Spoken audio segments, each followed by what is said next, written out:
가기사는 증시 각도기. 안녕하세요. 증시 각도TV 시청자 여러분, 투자자 여러분, 도기말 여러분, 그리고 10만 금융연사 여러분 모두 반갑습니다. 2월 2일 2월의 첫날 한국 마감을 찾아온 각도기 각산절입니다. 1월 너무나 뜨거웠던, 하락이 거의 없었던 시장에서 하락이 있더라도 장중 조정이 되면서 하락폭이 별로 크지 않았던 1월에서 2월 들어서자마자 어마무시한 하락이 나타났습니다. 숫자상으로는 아마 초유의 기록이 되지 않을까 싶은데요. 하루에 274포인트가 떨어졌으니까 말이죠. 물론 이제 장이 나빴을 때 이렇게 퍼센테이지로 5%씩 폭락하는 경우가 종종 있긴 했습니다만, 이렇게 하루에 지수가 270, 그러니까 원래 높은 데서 떨어지면 더 무서워요. 높은 데서의 5%와 낮은 데서의 5%는 차이가 크거든요. 그래서 우리가 복리를 얘기할 때 중요한 포인트가 깨지지 말라는 거잖아요. 왜 그러냐면 복리로 늘어난 다음에 5%가 깨지면 깨지는 폭이 복리로 커져 있기 때문에 그렇습니다. 그러니까 뭐 예를 들어서 잔고가 5억일 때 깨지는 거하고 50억일 때 깨지는 거하고는 하늘과 땅 차이죠. 그래서 깨지지 말아야 된다라는 얘기를 하는 건데 그렇다고 뭐 한 번도 안 깨지면서 갈 수는 없는 거니까 가지고 있으면 다시 오르는 뭐 이런 거를 접근해라 하는 게 이제 복리의 핵심적 상황이다, 이렇게 볼 수 있겠습니다. 자, 오늘 시장 상황이 어땠느냐? 반등을 오전장에 하려고 하다 실패해서 주르륵 밀렸고요. 그래서 서킷 브레이크가 걸렸고요. 사이드카가 발동했고요. 그 다음에 이제 반등을 또다시 시도하다가 또다시 밀렸습니다. 그래서 장중 저점으로 끝나서 이번 상승장에서 한 번도 보지 못한 그런 흐름들이 나왔다. 양시장 모두 이렇게 떨어졌고요. 거래소는 무려 5%가 넘게, 코스닥은 4.4%나 떨어지는 흐름이었습니다. 지금 여기서 보시면은 지금 홈페이지 같은 데서 잡아놓은 거는 이게 개인들이 3조 6천억 사고 외국인들이 2조 3천억 팔고 기관이 1조 4천억 파는 걸로 나오는데요. HTS 상에서는 좀 다르더라고요. 그래서 이제 내일 그 수치가 어떻게 정리되는지 봐야 되는데, 제가 여기 오기 전에 이제 HTS 상으로의 데이터 값을 보니까 너무 깜짝 놀랐어요. 외국인은 3조 2천억을 매도했고요. 그 다음에 그 기관은 2조 5천억 매도했고 개인이 무려 5조 6천억 매수한 걸로 나오더라고요. 이게 아마 ETF가 섞여 있어서 조금 혼재가 되고 있는 것 같은데, 어찌되었건 이 숫자가 맞다면 외국인들은 3조도 넘게 팔고 개인이 5조도 넘게 샀다면 역사적 신기록 수준이 아닐까 싶습니다. 진짜 지수가 사이즈가 커지고 나니까 어마무시한 일이 이루어졌다, 이렇게 볼 수 있겠네요. 자, 일단 오늘 그 기본적인 거시경제 지표를 확인하고 가겠습니다. 일단 먼저 한국 외환 상황들 한번 보고 그다음에 일본 엔화 상황도 같이 보도록 하겠습니다. 자, 한국 원화 약세입니다. 0.5% 정도 약세를 하면서 이제 1,458원, 엔화 대비는 941원, 미연화 대비는 210원 근처, 유로화 대비는 1,730원 근처입니다. 엔화 한번 차트로 확인을 해 보도록 하겠습니다. 자, 엔화가 이제 152엔 정도 근처까지 가다가 다시 155엔으로 왔어요. 그동안에 일본 재무상 등의 말을 종합해 보면 160엔은 허용하지 않는 것 같습니다. 160엔은 안 좋다고 생각했고 미국까지 개입하게 만들었죠. 왜냐하면 일본이 엔화 약세를 도모하고자 달러를 팔고 엔화를 산다면 그 달러 파는 건 국채를 팔아야 될 터이니 그러면 좀 문제가 될 수도 있다라는 거죠. 그래서 미국이 개입한 것으로 추정할 수 있다라고 보는데, 자, 이게 다시 올라가면 또 문제가 될 수도 있겠죠. 자, 그리고 또 그렇다고 반대로 너무 떨어져도 문제가 될 수 있어요. 어쩌란 말이냐? 네, 어쩌란 말이냐? 진짜 어쩌란 말이냐입니다. 지금 엔화는 갑자기 여기서 많이 떨어지는 겁니다. 저 밑에 왼쪽, 저 밑에 140엔 밑으로 떨어지는 것은 또 아닐 것 같고요. 그러니까는 교묘하게 150 언저리 어디서 계속 자리를 멈추고 있어야 되는 상황이 글로벌 경제의 안정적, 금융의 안정적 상황이다라고 볼 수가 있는 상황이 되겠습니다. 자, 그 다음에 이제 돌려서 엔화는 봤으니까 일본 금리 상황도 한번 볼게요. 더불어서 일본 금리 상황도 확인을 해줘야 돼요. 확인을 해줘야 국제적으로 여기가 회색 코뿔소이기 때문에 계속 좀 확인할 필요가 있습니다. 안 나오네. 잠깐만. 꺼졌어.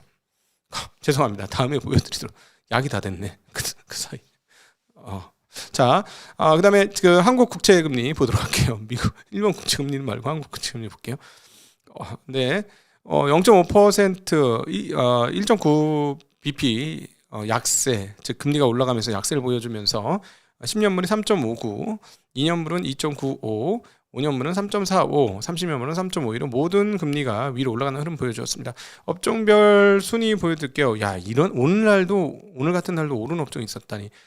신도리커죠. 사무용품 관련주 크게 급등했는데 신도리커가 거의 장중에 상한가를 갔었어요. 왜냐면 저 PBR 주식, 전통 주식에 대한 뭐 기대감들이 갑자기 쏟아지면서 확 올랐다가 떨어졌고요. 건강관리 1%, 건축자재, 항공화물 등이 강세였습니다.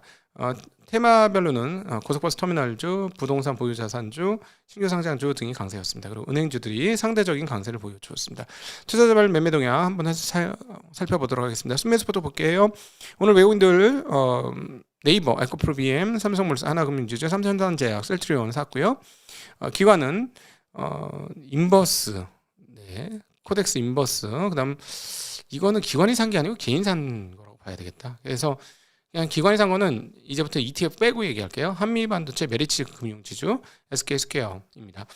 개인은 SK하이닉스, 삼성전자, 코덱스 라이버리지, 현대차, 삼성 SDI 등을 매수하는 흐름 확인할 수가 있었습니다. 자, 순매도도 한번 확인하고 넘어갈게요. 자, 순매도는 외국인들은 SK하이닉스, 삼성전자, SK스퀘어, 한미반도체, 효성중공업, 리노공업, 기관은 삼성전자, SK하이닉스, 네, 현대차, SDI 등을 매도를 했습니다. 개인은 네, 인버스 매도했고요. 오랜만에 가격이 많이 올랐죠. 그다음에 네이버, 또 인버스, 또 레버리지와 인버스, 그다음에 코스닥 150, 2차전지, 삼천단제약, 레인보우 로보틱스, APR 등을 매도하는 흐름 확인할 수가 있었습니다.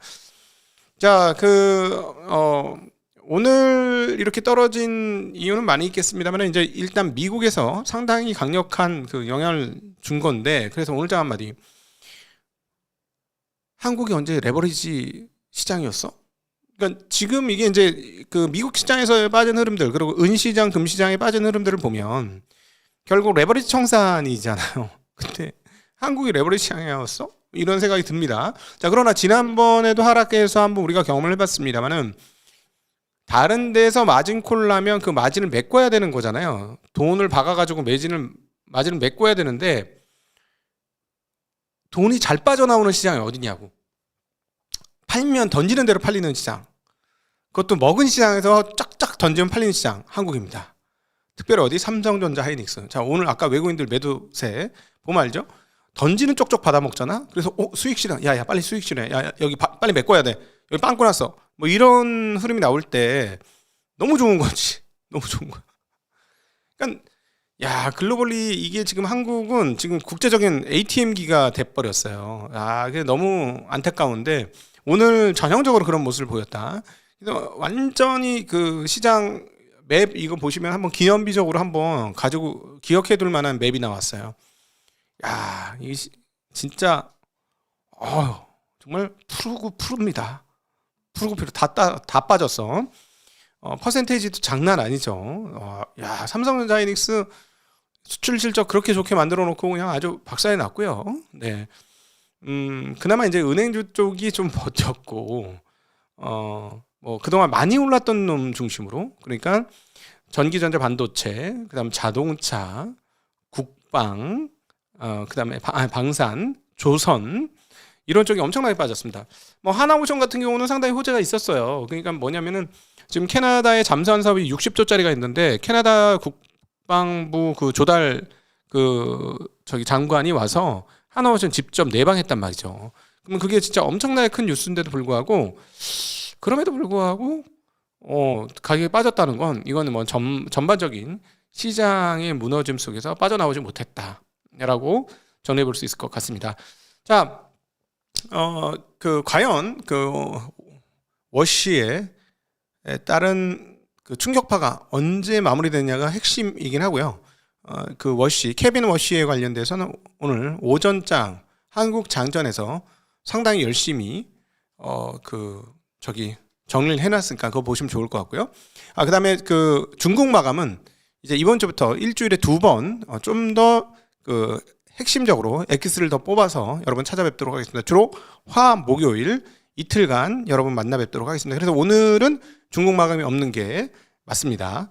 자, 여기서부터 시작하죠. 오늘 조금 다른 얘기부터 시작해 보도록 하겠습니다. 한국 시장이 워낙 많이 떨어져서 많이 충격을 받을 거니까 부동산 관련된 이야기부터 한번 시작해 보도록 할게요. 이미 아시는 분들 다 알고 지금 부동산 시장 아마 이것 때문에 조금 파란이 일 텐데 이 대통령이 지금 X 트윗, 그죠? 트윗을 통해서 계속적으로 집값 관련 언급을 연타로 하고 있습니다. 내용들을 보면 핵심 메시지는 집값 안정에 반드시 성공할 것이다. 그다음에 부동산 투기는 실패할 수밖에 없다라는 내용으로 얘기하고 있어요. 그래서 그 집값 안정은 쉽다라고 얘기하면서 계곡정비나 코스피오촌 처음에 얘기할 때 허황된 얘기라고 얘기 많이 들었는데 됐지 않느냐. 오히려 그거보단 쉽다. 뭐 이런 얘기를 하고 있어요. 그대로 이제 워딩을 그대로 한번 전달해 보도록 하겠습니다. 쉽다는 말은 계곡정비나 주가 5천 달성이 처음에는 세인들의 놀림거리가 될 만큼 불가능해 보였지만 총력을 다해 결국 해냈다는 뜻이다. 집값 안정은 그것보다 더 어려운 일이 아니라는 의미다.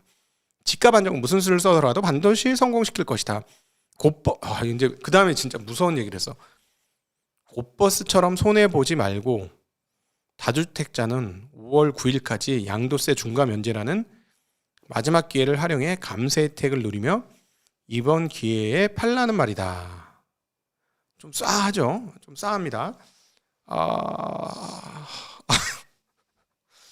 자, 그래서 그러면 저는 이렇게 얘기하고 싶어요.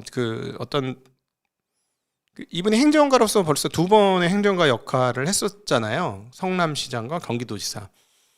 거기서 이렇게 보시면 되지 않을까요? 어떤 달성률, 그다음에 했던 거에 대한 실질적으로 구체적으로 얼만큼의 성공률을 기록했느냐, 타율이 얼마였느냐, 이거를 보시고 부동산 가지신 분은 조금 참고를 하시면 어떨까 하는 생각이 좀 저는 들었습니다. 근데 어쨌든 저는 증시각도 TV에서 바라는 바는 한번 사회적인 공론화가 좀 될 필요가 있을 것 같아요. 한국이 가지고 있는 전체 총자산 중에서 우리가 미래의 발전과 지속 가능성을 위해서 우리의 자본과 자산을 어디다 써야 되는가 하는 거죠. 우리가 중국 마감하면서 끝없이 봤지만 거기는 부동산 완전히 포기하고 IT, 그다음 첨단 기술, AI 이쪽에 그다음 반도체 이런 거에 혼신의 힘을 나라가 정말 국가주의적으로 진행을 하고 있습니다. 좀 안타까운 점은 그 사이에 중국의 실물 경기가 아주 작살이 났고 그래서 중국의 자산가들은 코로나 때라든가 그다음에 옛날 리만 사태나 리만 사태는 아니고 하여튼 아주 불경기 디플레 환경 때보다도 중국의 자산가들은 중국 경기에 대한 심리가 훨씬 나쁩니다. 지금 굉장히 안 좋은 상황인데도 불구하고 계속 밀어붙이죠. 왜냐하면 이것이 생존할 수 있는 길이다라고 생각하고 있기 때문이에요. 자, 그러면 우리 한국은 과연 어디다 우리나라의 총자본력을 더 넣으면 좋을 것인가 하는 그런 공론화가 조금 될 필요가 있을 것 같다라는 게 그래서 소수의 이익보다는 소수의 이익을 위해서 국가 정책이 사용되기보다는 지속 가능성을 위해서 사용되어야 되지 않을까 하는 생각을 합니다. 이런 얘기를 하는 게 저한테는 굉장히 불리한 얘기예요. 알아요. 제가 PB 생활만 25년을 했습니다. 그리고 부자 동네에도 있었고 보통 동네에도 있었고 다 있어 봤거든요. 제가 굳이 이런 얘기를 할 필요가 없어요. 저한테는 깎아먹는 얘기예요. 자, 한번 생각해 볼까요? 저희가 이제 허들이 1억 허들인데 일반인들이 1억 돈 넣으면요, 소위 말하는 부동산 갖고 있는 자산가들은 10억 넣어요, 돈. 그러면 우리가 소위 말해서 결국은 수수료를 받는 입장이라면 총자산 규모가 늘어야 되잖아요. 그러면 사실은 저희가 총자산 규모 늘리려면 부동산 좋아야죠. 부동산이 더 올라가야 돼요. 막 이러면서 저희는 부동산도 좋게 봅니다. 이렇게 얘기하면서 가면 총자산 늘리기는 훨씬 더 좋을 거예요. 부동산 친화적으로 얘기하면. 근데 장기적으로 사회 지속 가능성을 한번 생각해 보자 라는 의미입니다. 그럴 필요가 있다. 그래서 저한테는 굉장히 안 좋은 얘기를 하고 있는 거예요. 저 스스로 잘 알고 있어요. 제가 이 동네 생리를 모르는 것도 아니고, 그러나 나라 전체를 위해서 장기적으로는 그게 좀 필요하지 않는가 싶고, 앞서 대통령이 저 정도까지 얘기한 거는 일종의 뭐랄까요, 사전 정비 작업이라는 생각이 듭니다. 어떤 정비 작업? 뭔가를 하려고 하는 사전 정비 작업. 뭘 할까요? 제가 보기에는 결국은 뭐냐면 보유세가 나올 것 같으네요. 저 정도 얘기하는 거 봐서는. 근데 이제 그래서 제가 이제 그 타율을 한번 보시라고, 과거에 얘기한 걸 얼마나 성공을 시켰는지를 공부를 해보실 필요가 있다, 부동산 보유자들은. 그런 생각이 듭니다. 자, 또 얘기를 좀 바꿔서 해외로 잠깐 넘어간 다음에 국내 시장으로 돌아와 보죠. 그 최근에 코스닥 시장이 엄청나게 올랐는데요. CATL이 급속 충전에도 깨지지 않는, 그리고 짧은 시간에 급속 충전으로 꽤 많은 거리를 가는, 그러니까 덴드라이트라고 해야 되나요? 이게 자꾸 깨지거든요. 이게 음극체가 계속 조금씩 깨져요. 그래서 소위 말하는 에너지 덴서티가 계속 주는 거죠. 쉽게 500km 가던 게 시간이 지나면 450km 가고, 시간이 지나면 400km 가고, 350km 가고, 이게 줄어듭니다. 전기차의 수명은 배터리의 수명과 거의 연관이 되어 있어요. 근데 CATL이 자동차 그 생명을 엄청나게 유지하는 새로운 5C 배터리를 만들었다라는 소식입니다. 섭씨 60도 고온 환경에서도 1400회 충방전 사이클 이후에도 용량이 80%를 유지한다고 합니다. 그리고 1회 충전 시 약 주행거리가 372마일을 한다고 가정할 경우 총 84만 킬로미터, 52만 마일을 달릴 수 있는 배터리를 만들었다라고 이야기하고 있습니다. 그리고 섭씨 60도 말고 일반적인 섭씨 20도의 어떤 평온한, 배터리한테 좋은 환경에서는 3000회 충방전이 가능하고, 그리고 무려 180만 킬로미터를 달릴 수 있다. 그래서 자동차가 썩어 문드러질 때까지 배터리가 살아남을 수 있다라는 이런 것을 만들었다라고 CATL이 설명을 하고 있습니다. CATL은 이거 외에도 그 소금물 배터리, 나트륨 배터리, 소금물 배터리가 아니구나, 나트륨 배터리 뭐 이런 것도 하고 있고 다양하게 하고 있는데,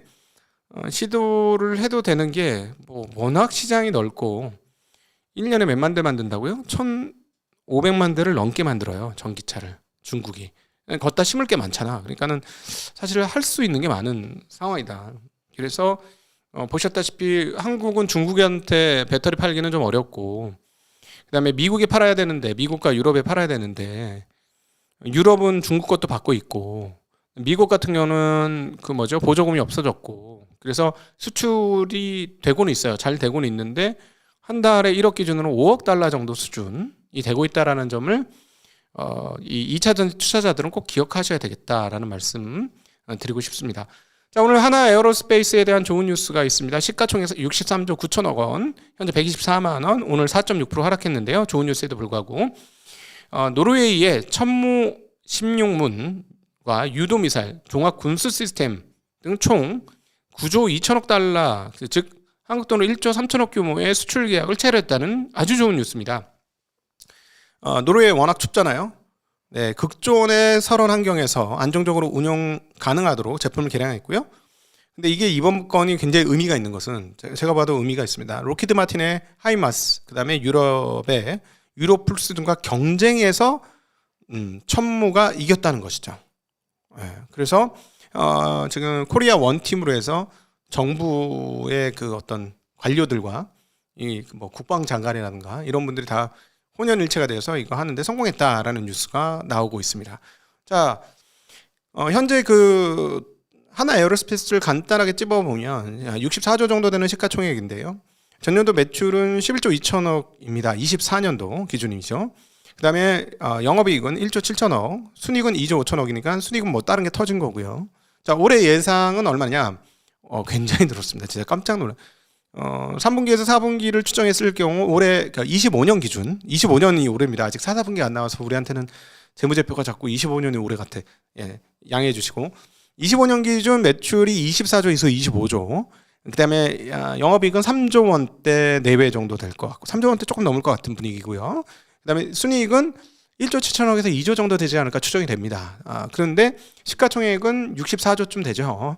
그러니까 순이익 기준으로는 30배, 그다음에 영업이익 기준으로는 20배 좀 넘는 정도 수준이니까 옛날보다 매출이 많이 올라온 거예요. 옛날에 엄청 비쌌거든요, 이익 대비가. 근데 이익이 굉장히 빨리 올라오고 있다. 그래서 만약에 이런 것들 잘 돼가지고 26년도에도 실적이 여기서 추가로 올라간다면 처음에는 너무 비싼 주식이야 이렇게 했는데 덜 비싼 주식이야 이렇게 될 수도 있겠죠. 거기에다가 이제 향후 이번 건이 캐나다 잠수함 사업에도 상당히 긍정적으로 영향을 미치지 않겠는가. 그래서 아까 하나오션도 좋은 뉴스가 있었다라는 말씀드렸는데요. 하나오션에 저기 캐나다의 국방 장관이 와가지고, 군수 장관이 와가지고 보고 갔다라는 소식도 함께 들리고 있습니다. 캐나다 잠수함 사업은 무려 규모가 60조 원, 60조 원이라는 엄청나죠. 예, 그 거제 사업장에 방문했다고 합니다. 좋은 소식을 기대해 보도록 하겠습니다. 네. 자, 그리고 잠깐 언급해야 될 내용이 있는데 우리 10년물 1번 아까 못 본 거 보도록 할게요. 1번 10년 채권 수익률 볼게요. 안정된 거라고 보기엔 좀 어렵죠. 그러다 더 올라가진 않고 있네요. 더 올라가진 않고 있고 안정된 것도 아니고 좀 애매한 상황입니다. 어쨌든 회색 코뿔소가 계속 옆에 있는 상황이다 라고 보면 되겠습니다. 자, 오늘 현대차의 로봇에 대해서 이번 달 경산의회에서 이 로봇 사용에 대한 논의를 시작할 거다라는 얘기가 있는데, 저는 좀 이 뉴스를 보고 좀 신기했어요. 지난번에 이제 노조가 한 대의 로봇도 들어올 수 없다. 그러니까는 노사 합의 없이는 안 된다라고 얘기했거든요. 난 안 믿는데 개인적으로 로봇이 들어올 수 있을까? 그 정도 되나? 아니 제가 왜 이렇게 얘기냐면, 제가 이제 현대차를 너무 무시하는 건 아닌데, 지금 옵티머스 이제 막 엄청 만들 거라고 양산하겠다고 막 난리를 하고 있지만, 지난번에 머스크의 얘기는 뭐냐면 옵티머스가 공장에서 아주 제한적으로 사용되고 있다라고 표현했어요. 이 말인즉슨 우리가 이렇게 사업가들의 얘기는 조금 감해서 봐야 되거든요. 특별히 미래 사업을 좋아하는 사람 얘기는 많이 감해서 봐야 됩니다. 왜냐하면 이분들은 앞으로 이렇게 될 거라고 미래에 대한 확신에 차 있는 분들이 많기 때문에 미래를 그냥 지금 있는 것처럼 생각하고 말하시는 경향성이 있어요. 사업가들은 좀 그런 경향이 있어요. 저도 약간 그게 있거든요. 우리 회사 잘 될 거야 뭐 이런 거 있잖아요. 뭐 그런 게 있어요. 그러니까 저 정도, 즉 실험적이고 뭐 이렇게 제한적이다 뭐 이렇게 얘기한다는 건 아직 상용화는 멀었다라는 얘기로 저는 들립니다. 그리고 실제로 별로 안 쓰여 뭐 이렇게 들리거든요, 저는. 근데 지금 세계 최고의 로봇이라고 하는 옵티머스가, 그런데 보스턴 다이나믹스가 공장에서 쓰일 수 있다고? 보스턴의 그 로봇이 아틀라스가 과연 좀 오버하는 거 아닌가 다들? 생각이 드는데, 만에 하나 제한적이지만 뭐 예를 들어서 무거운 물건을 들어준다. 왜냐면 사실 현대차 공장 가보면요, 거의 전공정 자동화 이미 다 돼 있어요. 아예 예를 들어서 용접 공정이라든가 그다음에 도장 공정이라든가, 이거 여기는 사람 버튼만 눌러요. 다 로봇이 알아서 돌리고 라인을 돌려가며 가는데, 마지막에 의장할 때 사람들이 좀 필요한 걸로 제가 알고 있어요. 예전에 아주 오래된 얘기야. 현대차 공장에 견학 갔을 때 그렇더라고요. 아주 오래된인데 의장할 때 사실 그게 되게 물건이 다 무겁잖아, 자동차가. 근데 그때 예를 들어서 로봇이 이렇게 주인님 어디다 드릴까요? 여기다 드릴까요? 어떻게 할까요? 뭐 이렇게 하면 일하는데 좀 도움 되겠죠. 일하는데 도움 될 거예요. 그러니까 나 허리 아파 죽겠어. 이 일 나 20년에 나 골병 다 들었어. 뭐 이러신 분이 로봇이 골병 들어 죄송합니다. 제가 옆에서 도와드리겠습니다. 뭐 이러면서 이렇게 도와주면은 진짜 센세이션 하긴 한데, 일단 저는 아직 안 믿습니다. 너무 앞서간 얘기 아니에요. 왜냐하면 옵티머스가 그 정도 아닌데 이게 된다고? 잘 몰라서, 제 로봇을 잘 몰라서 제 눈으로 직접 보기 전에는 아직 못 믿겠어. 아니 로봇에 하도 이런 쪽의 테마는 하도 이상한 뻥이 많아가지고 옛날부터. 현대차가 뻥쳤다는 얘기는 아니고요. 좀 봐야 될 것 같아. 조금 보고 확인하도록 하겠습니다. 어쨌든 근데 만약에 뒤집어서 실무에 쓰일 수 있다면 이거는 되게 충격적인 일이긴 하죠. 왜냐하면 옵티머스도 아직 충분하지 않은데, 옵티머스는 지금 대량 생산을 앞두고 있는데도 불구하고 충분하지 않은데, 신기하단 말이지. 생각해 봅시다. 잠정. 이건 잠정. 일단 투자자로서 건전한 태도는 잠정적으로 아니다 라고 보시는 게 훨씬 더 보수적으로 좋습니다. 자, 최근에 이제 달러 관련해서 지금 회전이 벌어지고 있는데, 중국 관련된 그 뉴스들이 나오고 있습니다. 중국 시진핑 주석이 이렇게 얘기했다고 합니다. 중국의 금융은 대국이지만 강국은 아니며 위안화의 기축통화 지위 확보를 목표로 한다. 진짜? 근데 그동안에 하는 걸 봐서는 스위프트 체제 이후로, 그러니까 즉 러시아의 스위프트 체제 배제 이후로 그런 그 어떤 경향성은 계속 보여주고 있는 것 같습니다. 왜냐하면 어디서 우리가 확인할 수 있죠? 금을 계속해서 중국 인민은행과 중국의 각종 은행과 개인들이 엄청나게 사고 있죠. 그걸 봐서는 약간 그런 부분들이 좀 보입니다. 왜냐하면은 사실은 너의 통화를 뭘 믿어? 이러면 우리 금 많아. 그럼 금으로 바꿔줄 수 있어? 그럼 금으로 바꿔줄 수 있어. 그러면 이제 그 통화에 대한 믿음이 생기는 거잖아. 그게 브레튼 우즈 체제 아니에요. 그렇죠? 브레튼 우즈 1944년도 브레튼 우즈 체제가 온스당 3.5달러인가? 35달러겠다. 온스당 35달러를 교환해 주기로 해서 브레튼 우즈가 시작된 거 아니에요. 그렇죠? 달러를. 그래서 달러를 금에 연계된 거 아니에요. 그래서 금 본위제라든가 금은 복 본위제라든가 이런 것들이 있었는데 달러 본위제로 바꾼 결정타가 금과 연계성을 강조했으니까 지금 중국이 그러고 시작한 거, 시동을 건 거고, 또 하나 중국 친구들이 개입한 건 맞는 것 같아요. 왜냐하면은 얘네들 저기 주식 차트도 보시면 개인이 많이 참여하는 시장이라서 오를 때 정신없이 오르는 경우가 있거든요. 말도 안 되게 막 올리는 거예요. 그러고 폭락하고 막 이런 게 자주 있었어. 중국 주식도. 그래서 중국은 주식이 요즘 뭘 하고 있냐면 계속 찍어 눌러. 막 올라갈 것 같으면 아니다.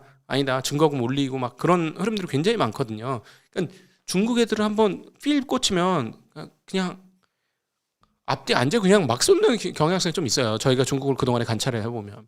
근데 최근에 금값이라든가 은값 보면 이게 정상인가 하는 생각이 정말 많이 들었거든요.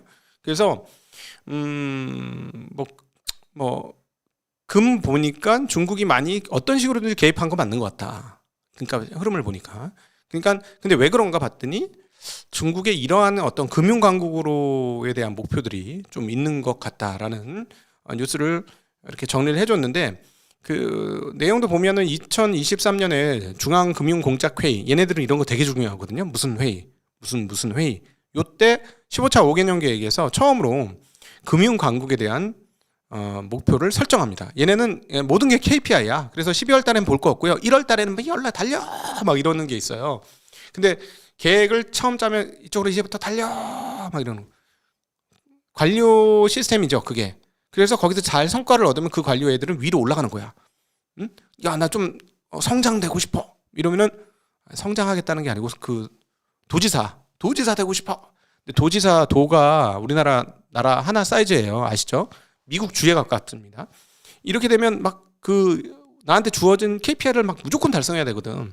그러니까 한번 내리면 그냥 일사불란한 관료들이 그냥 자기 출세를 위해서 미친 듯이, 이거는 우리 찔링 선생님도 출세를 하려면 잘해야 되겠죠? 이게 지금 보편적인 중국 사람들의 생각이거든요. 근데 이 2023년에 중앙공작회의에서 처음으로 금융강국을 목표로 삼았으니까 이걸로 가는 거는 맞는 것 같습니다.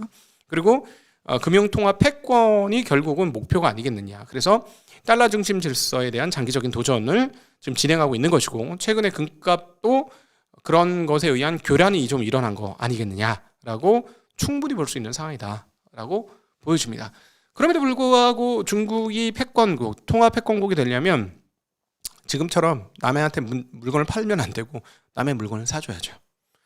미국이 장기적으로 통화 패권국이 됐던 건 달러를 공급해줬기 때문입니다. 달러를 어떻게 공급했어요?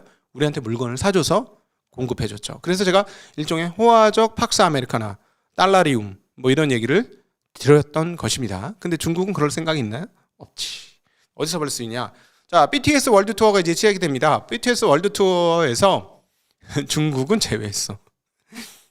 그러니까 이게 아직까지 그 마음이 없다니까. 자기 거 내주고 싶은 마음. 우리는 아직 배고파. 계속 이런 마음이에요. 근데 뭐 세계 그 제품의 절반을 막 다 만들고 그걸 시장을 먹었음에도 불구하고 우리는 아직 배고파. 이게 중국의 모습이기 때문에 이런 모습으로 다른 나라들을 포섭할 수 있을까? 아니, 조금 저는 개인적으로는 좀 의문입니다. 자, 어찌되었건 BTS로 다시 돌아가서 BTS가 무려 70개 도시 대규모 투어를 발표를 했습니다. 정규 5집 3월 20일 날 아리랑을 발매하고요. 14곡을 발표한다고 합니다. 그러고 나서 정규 5집 이후 4월부터 월드 투어를 시작할 텐데요. 한국 고향부터 시작하고요. 무려 34개 도시 79회 공연이라고 합니다. 엄청난 거예요, 이거 여러분. 한 주에 한 번 반씩 공연하는 거야. 근데 그것도 한 군데에서 공연하는 게 아니라 34개 도시를 돌아다녀. 물론 미국 같은 데는 여러 군데 가겠죠.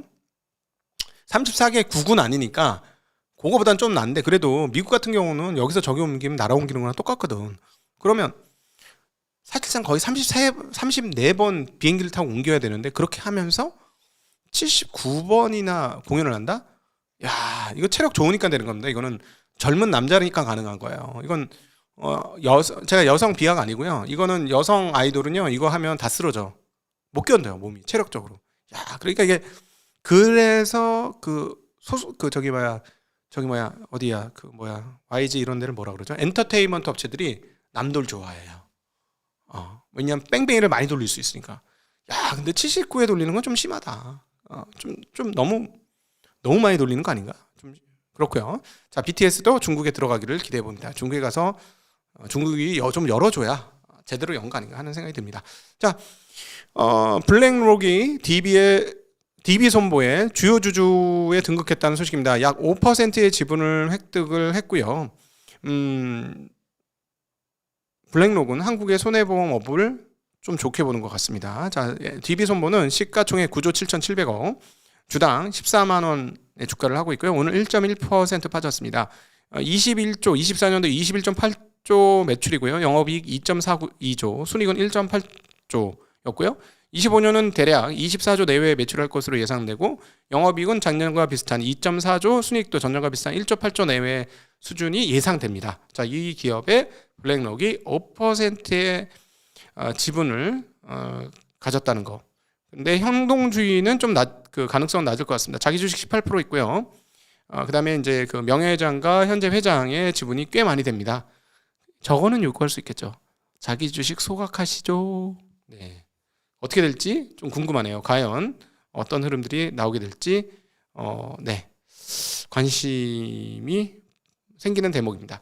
자, 이제 마지막으로 광고하고 마무리하도록 하겠습니다.